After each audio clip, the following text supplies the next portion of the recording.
Guys, welcome back. We are doing lesson 17 for Wit and Wisdom, so let's get started. Define shiver. I am going to show you page 13 of my book here, The Guest. Right there, okay. And I am going to read a sentence to you. It made the window shades flap and shiver. Look at that window shade. What is the window shade doing? It's moving correctly.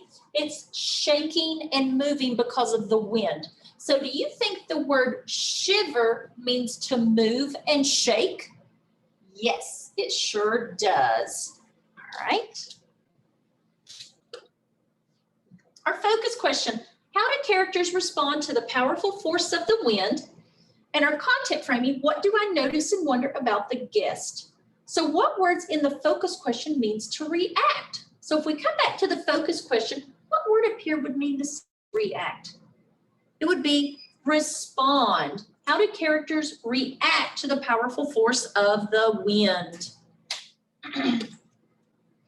So we're going to look at 17A, and we're going to look at some multiple choice questions and read the directions and questions aloud, okay? And then we're going to complete these questions. So I am going to mute that, and I'm going to share that with you.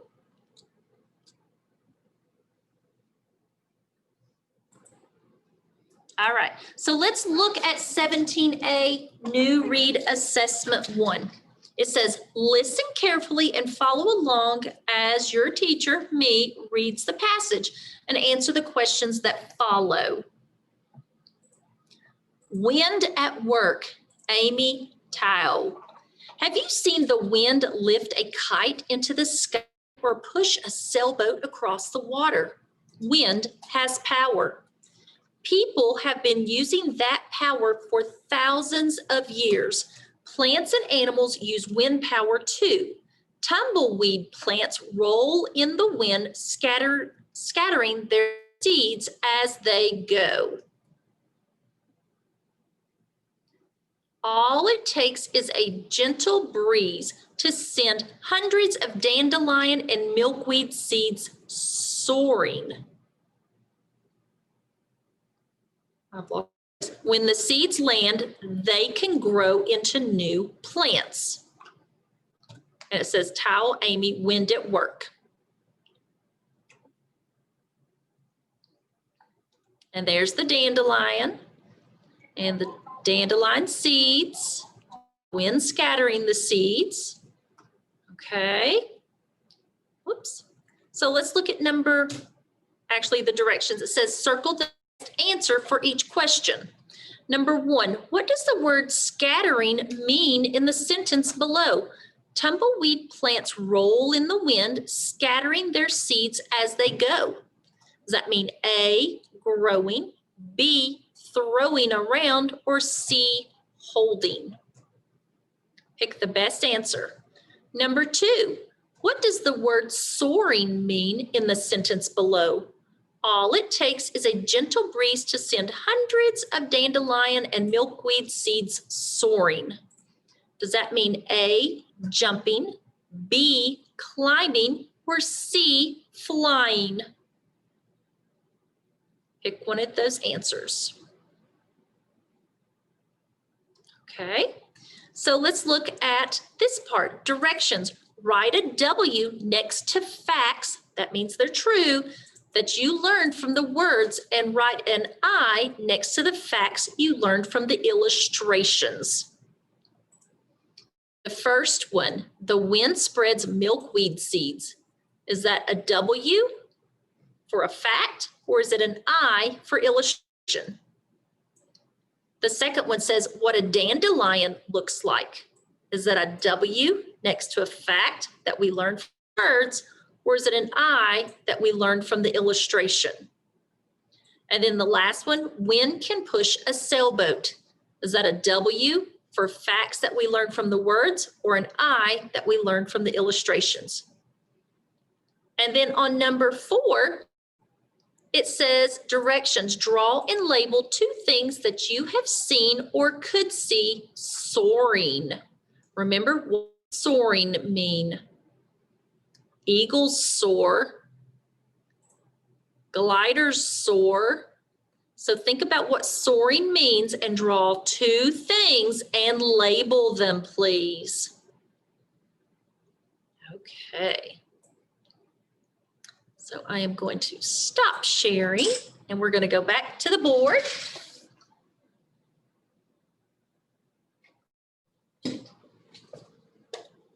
So what we're going to do now is I have read the book to you. No, I have not. I'm sorry. Thinking ahead of myself. I'm going to read it to you and then we're going to look through and share details that we notice.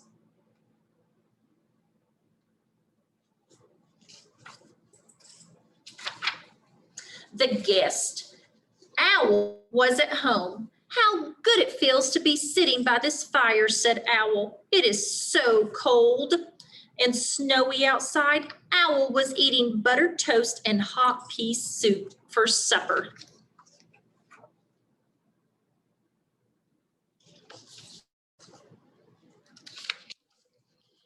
Owl heard a loud sound at the front door.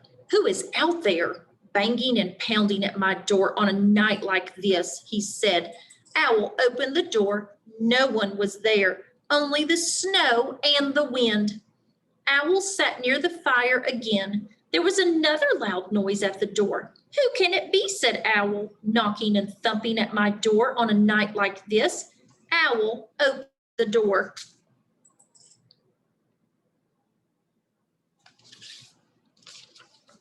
No one was there, only the snow and the cold. The poor old winter is knocking at my door, said Owl. Perhaps it wants to sit by the fire. Well, I will be kind and let the winter come in. Owl opened the door very wide. Come in, Winter, said Owl. Come in and warm yourself for a while.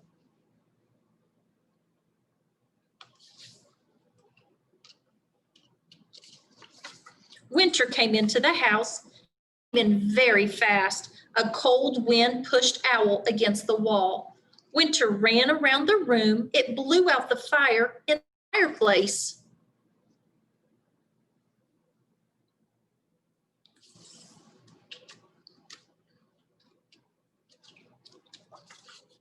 The snow whirled up the stairs and whooshed down the hallway. Winter, cried Owl, you are my guest. This is no way to behave.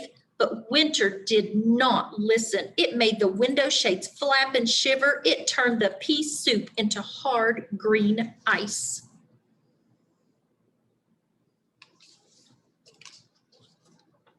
Winter went into all the rooms of Owl's house. Soon everything was covered with snow. You must go, Winter, shouted Owl. Go away right now. The wind blew around and around, then Winter rushed out and slammed the front door. Goodbye, called Owl, and do not come back.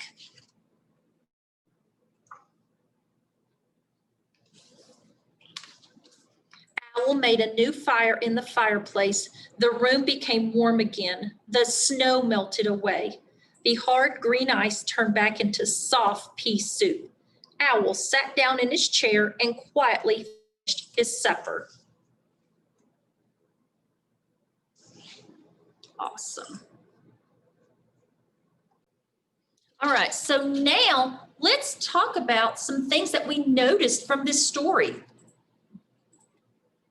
I noticed that Owl was going to be nice and let the Winter come in and sit a spell and warm himself. Did you notice that?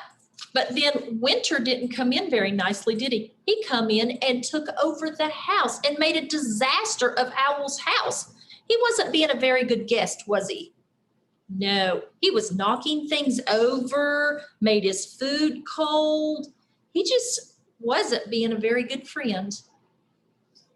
All right, so now I want us to look through the book and I want us to write some questions down that we would have about this story.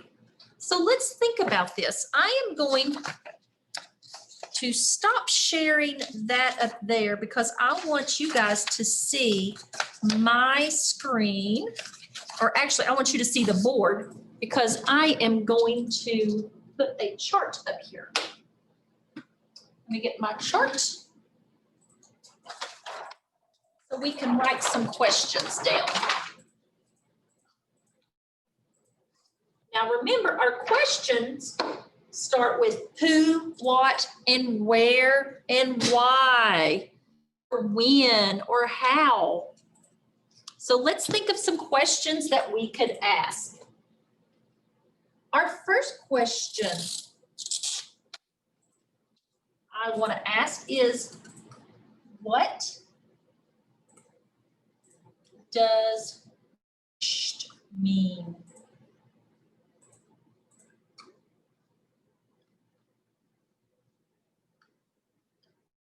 Okay, there's one question. Another question, why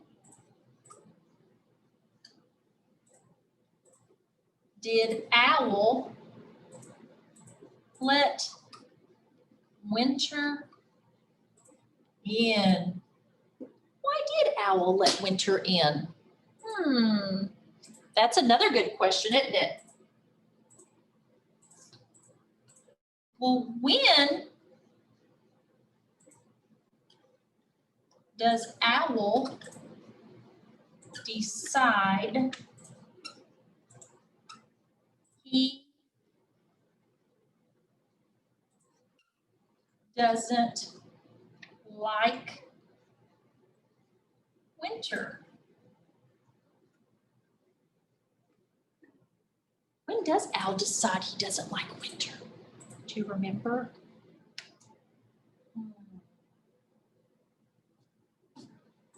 And one more question, why is winter capitalized?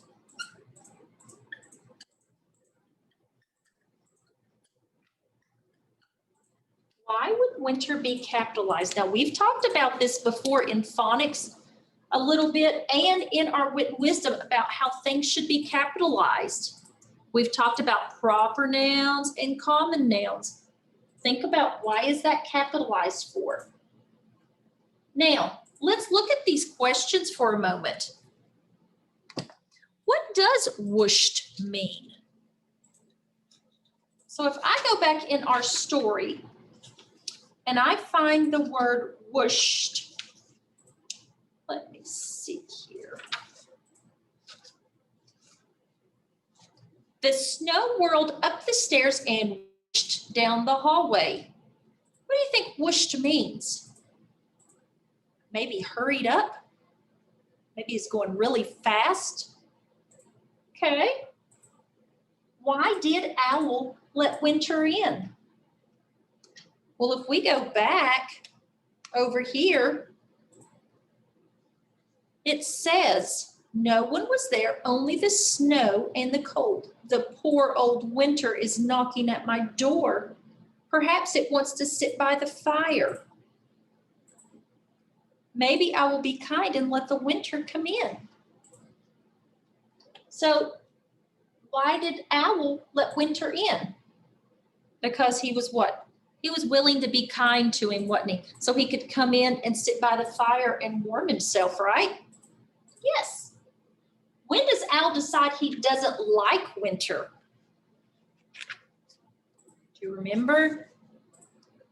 Well, it says, come in and warm yourself for a while. He was being very generous when he opened the door, but winter came into the house. It came in very fast. A cold wind pushed Owl against the wall. Winter ran around the room. It blew out the fire in the fireplace.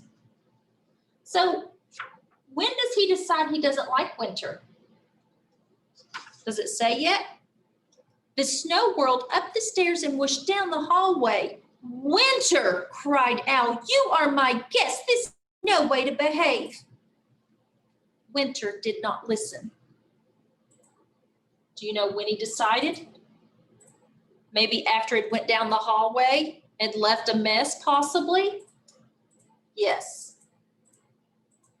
So the next question, why is winter capitalized?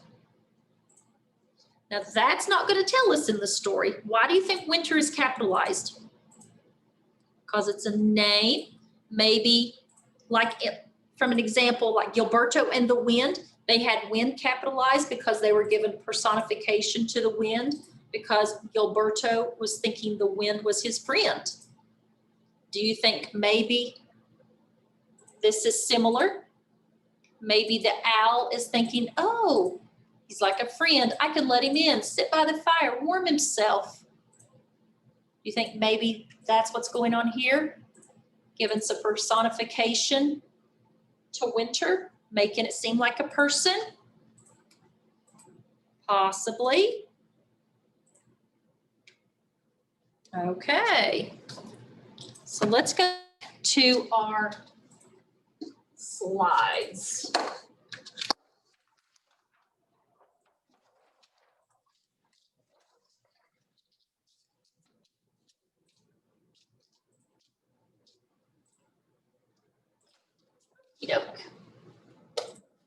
So what do I notice and wonder about the guest? So what did you notice and wonder about this story? I noticed that I was trying to be friendly, but Winter was not.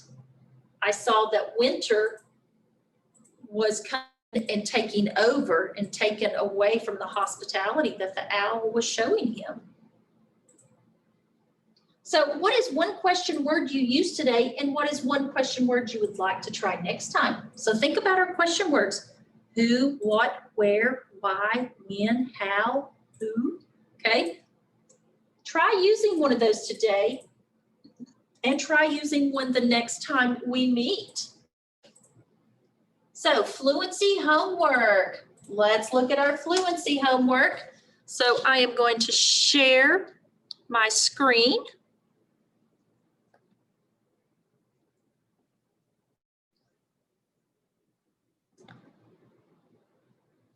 Okay. The Guest by Arnold Lobel, page 5. Narrator. Owl was at home. Owl, how good it feels to be sitting by this fire. It is so cold and snowy outside. Narrator. Owl was eating buttered toast and hot pea soup for supper. Narrator. Owl heard a loud sound at the front door. Owl, who is out there banging and pounding the door on a night like this? Narrator. Owl opened the door. No one was there, only the snow and wind. Page 13, narrator. The snow whirled up the stairs and whooshed down the hallway. Owl. Winter, you were my guest. This is no way to behave.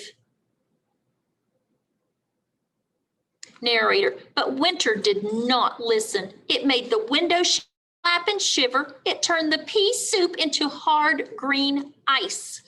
Narrator. Winter went into all the rooms of Owl's house. Everything was covered with snow. Owl, you must go, Winter. Go away right now. Okay. Good job, guys. Make sure that you practice that fluency.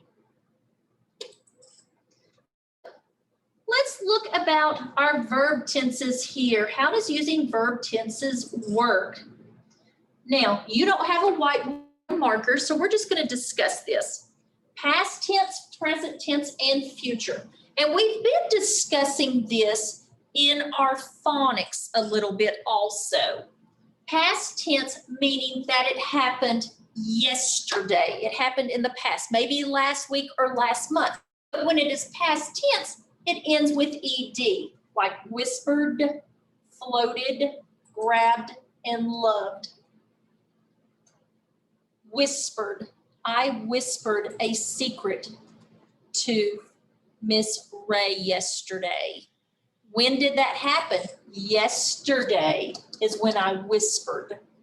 All right, present tense usually ends in ing or it's just the regular verb. Present tense means it's happening now, okay? And we have whispering, floating, grabbing, and loving. Let's do floating. My balloon is floating in the air. When is it float? It's floating right now, isn't it? So it's happening in the present. Future. Future has a special little word with it. We have the word will that is attached to the verb. Will whisper, will float, will grab, will love. I will grab my lunch going out the door. That means you will do it later. When you're going out the door, you will grab it. That means it's happening in the future. So it's important when you're writing your sentences that you're using the correct verb tense to go along with what you are speaking about, okay? So past tense ends with ed, present ends with ing, or it's just the verb, and future will have that special word will added on to it.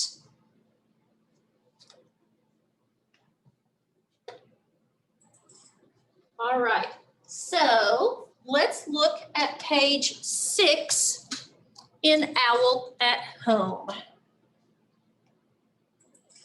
All right, so I want you to listen for past, present, or future tense verbs as we're reading here.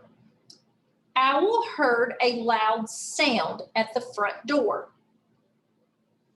Who is out there banging and pounding at my door on a night like this?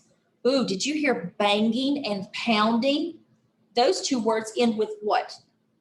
ing, so we know those are happening right now in the present. Good. Owl opened the door. Ooh, the word opened. It ended with ed, so that means it's past tense. No one was there, only the snow and the wind. Wow.